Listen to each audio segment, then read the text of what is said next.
we collectively have the power. People joining together with a shared mission have huge amounts of power.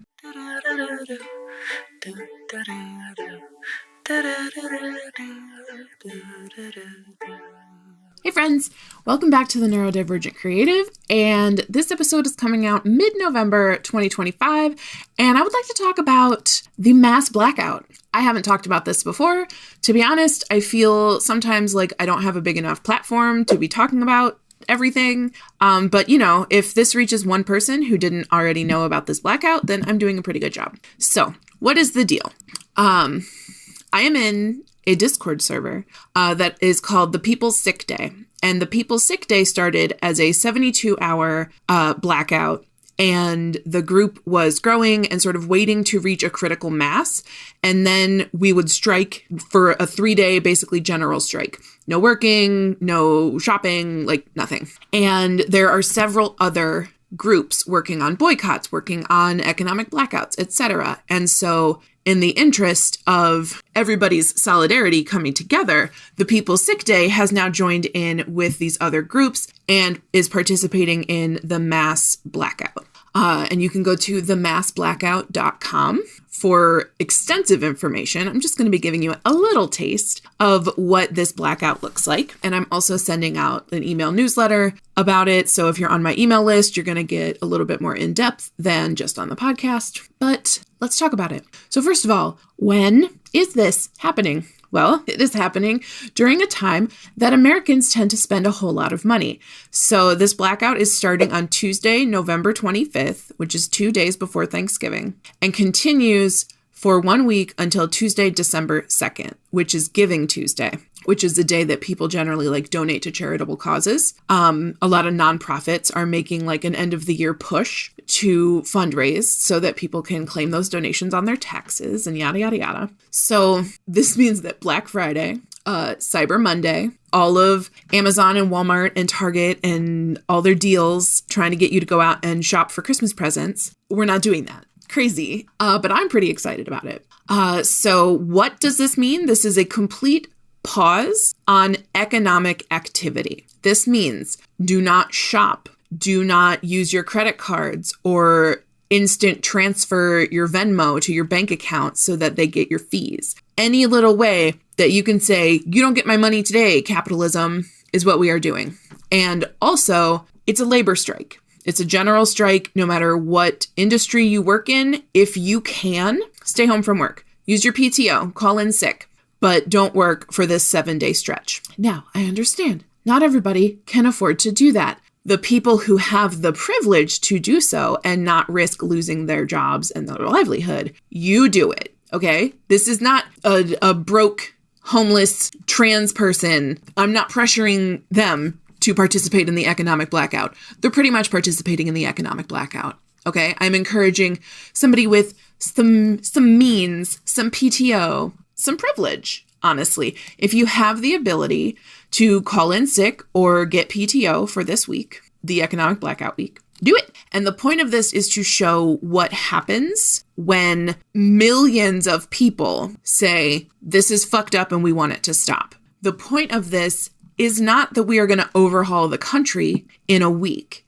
The point of this is for corporations, politicians, lobbyists, all of the 1% elite. This is for them to understand that they don't have their money and their power without millions of us making that money for them, giving them that power. Our elected officials are supposed to represent us. That's what they're for. They're literally called representatives. They are supposed to represent our interests, but they don't. People get into Congress and then lobbyists can ply them with money so that they vote for lobbyist interests, not their constituents' interests. This is fundamentally not how that should work. So for 1 week, we are saying we are pissed off. We are not doing this. It's sort of like there's a joke where a man gets home from work and his wife has been home all day with the baby and, dinner's not made and there's toys all over the place. And he's like, it looks like you do nothing all day around here. What do you even do? And then the next day he gets home from work and it is chaos. Kids are screaming. There's messes everywhere. It's crazy pants in there.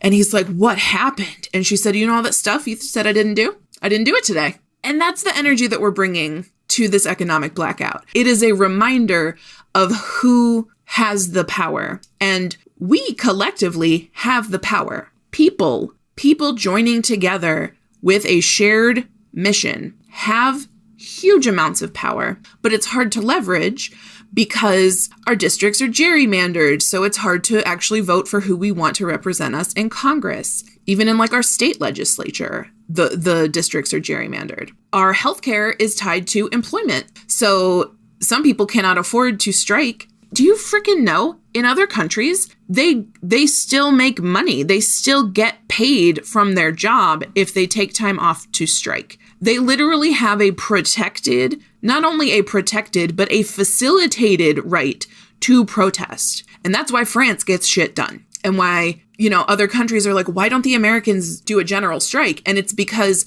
if we do a general strike, a lot of people won't be able to get their family's medical care, right? Like healthcare is tied to employment. A lot of things are tied to employment. And sometimes, like, even if you do have PTO, they don't let you take it. It's not good here. The working conditions, not great. However, I must say, I have started a new part-time job, and I'm recording this on Tuesday, November 11th, which is Veterans Day, which is a paid holiday for my new part-time job. And I am being paid for 8 hours of not going to work. And this used to be normal for me. I used to have paid vacation days and paid holiday time, but not for 5.5 years since I have been self-employed.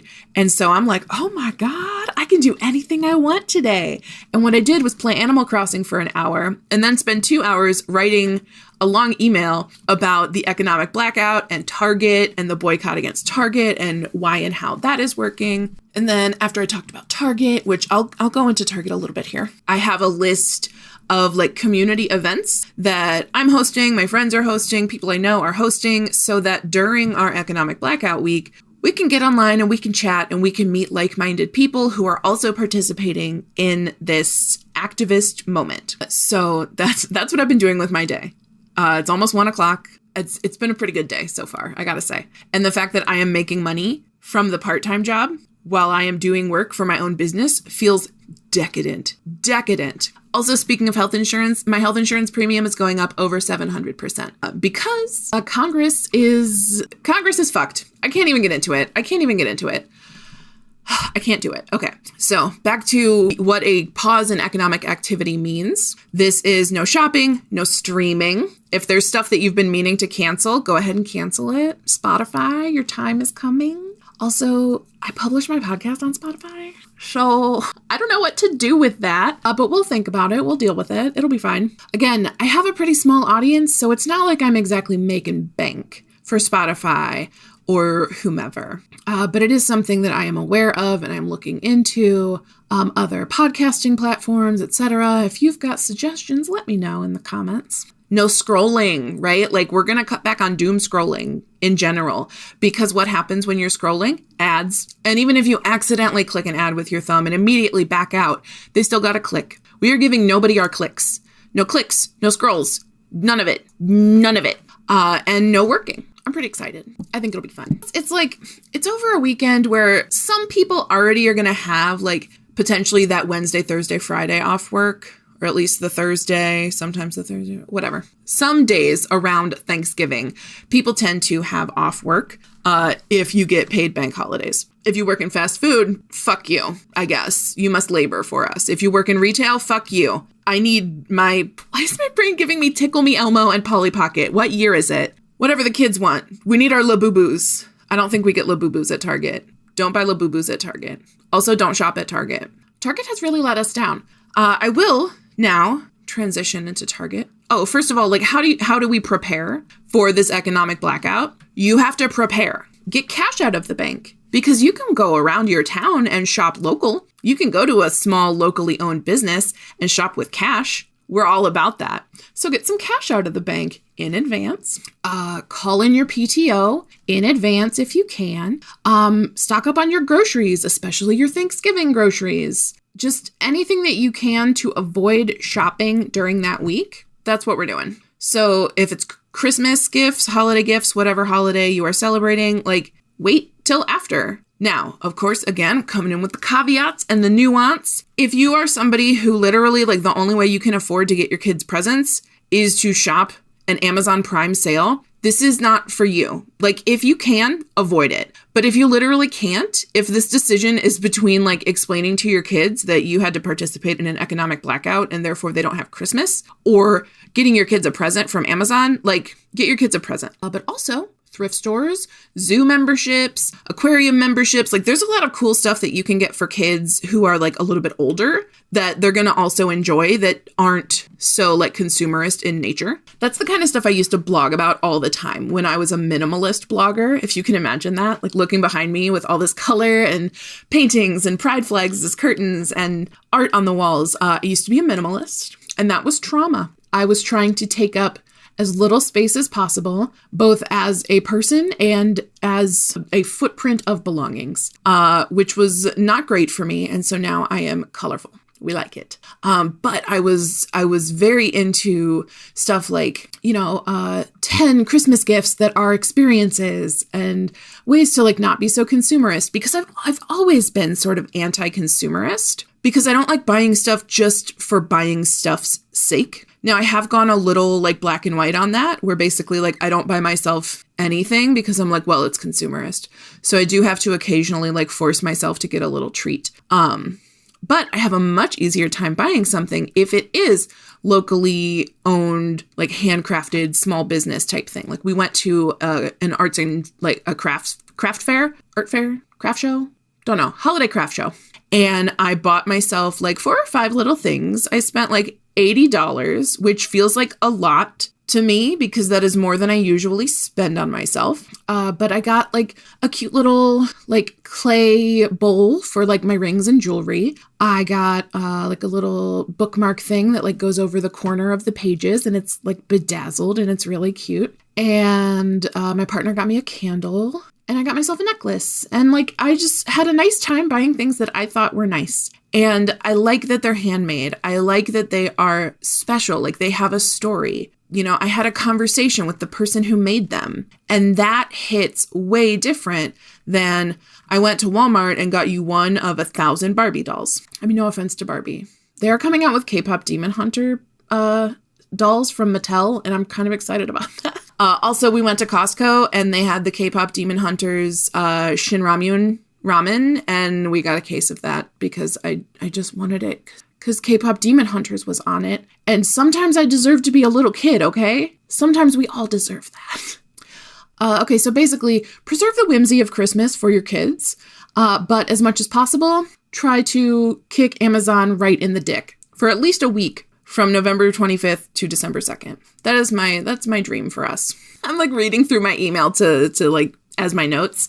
And I said, we have one chance to put a stick right in the bicycle wheel. So like, that meme where it's like somebody on a bike and then like he pokes a stick through his own wheel and the bike crashes and he's like, fucking Democrats or whatever it is. Like, that's the moment that we're in right now. We can put a stick right in the wheel of capitalism. Is it going to overhaul our society? Absolutely not. But is it going to knock it down and make it kind of pissed off for 5 minutes? Yes. And like, we need to be an inconvenience. We need to be so persistently annoying. So yeah, be annoying. Be annoying to capitalism 2025. Economic blackout, mass blackout, annoying mosquito vibes.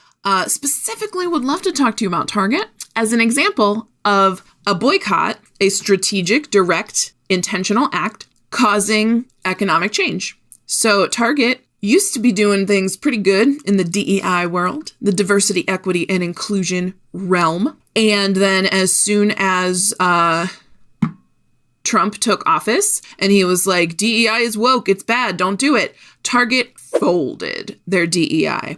Now they have since been like, no, we still care about DEI, but the public rollback of it, like as soon as Trump said jump, did so much damage and made so many people who were diehard Target shoppers pissed because they went back on commitments they had made. They had pledged $2 billion to improving the representation of Black and minority-owned businesses and brands on Target's shelves. They had committed to that. And then they were like, just kidding.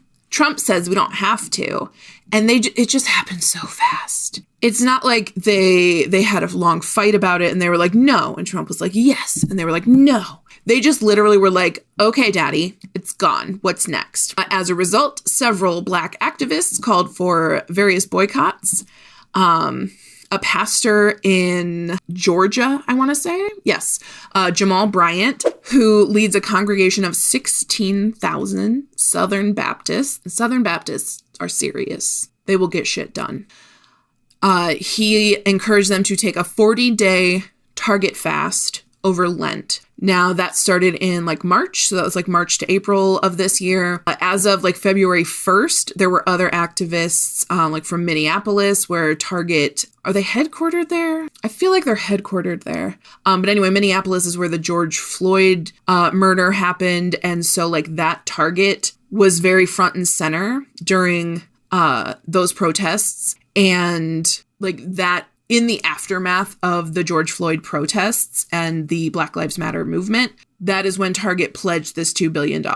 So like within 5 years, they were like, actually, no, we're not going to do that. And Black people were spending $12 million a day at Target, and they have stopped. And Target stock has dropped 33% since they rolled back their DEI, amounting to over $20 billion in shareholder value. To which I say, good, you fucked around, you found out.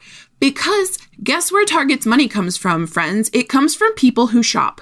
And I use that case study as an example of what happens when people stop shopping. So if we can stop shopping for 7 days, we can make a statement. And again, it's not going to change everything overnight, but it will send a message. So I'm asking you, as much as possible, do not participate in capitalism for a week. Give yourself a week off capitalism. See what it does for your mental health. Love this for us. I mentioned that I am putting together a list of like community, like free events taking place during the blackout. And that list is something I'm still working on. So I'm hoping that by the time this episode comes out on Friday, I have a link to that list so that you can sign up for whatever sounds cool.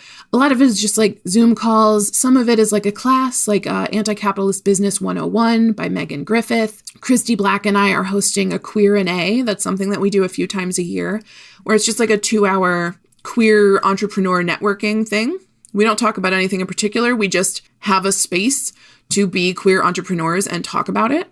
We don't record it. We don't take any pictures because maybe you're not out in other places of your life and we're not going to out you. Megan and I are also going to be going live on her YouTube. I forget what the topic is, but I will get those details for you. And also Christy is doing her annual letter writing campaign on Giving Tuesday, which is Tuesday, December 2nd. And that is where she leads people in like writing postcards or cards or whatever for care packages going out from Point of Pride, which is an organization that sends free gender affirming garments like binders to trans folks. So all sorts of like community building events. I am curating a list. I would love to represent more people on this list. So if you also have a free activity that is going on during the economic blackout, please let me know and I will add it to my list. I love this for us. I'm going to leave us here today. Basically just want to encourage you to do absolutely all nothing from November 25th to December 2nd. Get cash out, shop small and local only if you can. Complete boycott of like big box capitalism stores. Don't go to work. Don't use your credit cards. Don't pay any fees. Live your life. It'll be gorgeous. Okay, great. See you later. Bye. They'll change your approach and tell you a joke to lighten your load and help you along or sing you a song. Do-do-do-do-do. Do-do-do-do. Do-do-do-do-do. Do-do-do-do.